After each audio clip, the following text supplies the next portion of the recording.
formation moa nampampifanana zany ho an'ny sekoly ambony ataon'ny masika dia manaraka ny fomba fampianarana na système LMD zay efa napetraka ny fanjakana moa fa taona vitsivitsy zay système LMD zay dia eo ny formation académique mazava ho azy tahaka ny sekoly ambony rehetrarehetra fa ny mampiavaka azy dia ny crédit no miantoka ny fahavitan'ny ankizy ny fianarana misy crédit enjehana zany ary io crédit io dia hozaraina ao anatina semestre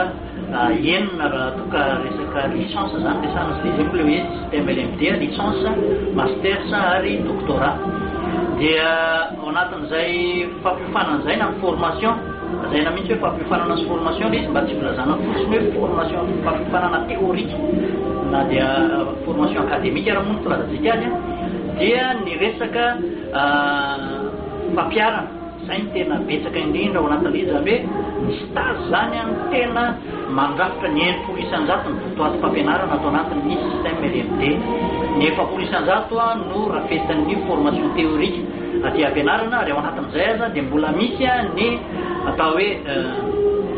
travaux personnels zany hoe mianatra mampianatena ny ankizy mamonjy cyber afa manasika raha teo moa misy ny parc informatique zay ahafahan'ny ankizy matanteraka n'izay fikarohan'izay dia zay zany no mandrafitra n'izay hoe votoaty fampianarana atao anatin'ny système LMD zay misy filière telo araka ny efa namparateo atao masika ny agronomia ny communication multimédia ary ny paramédico amin'izao fotoana izao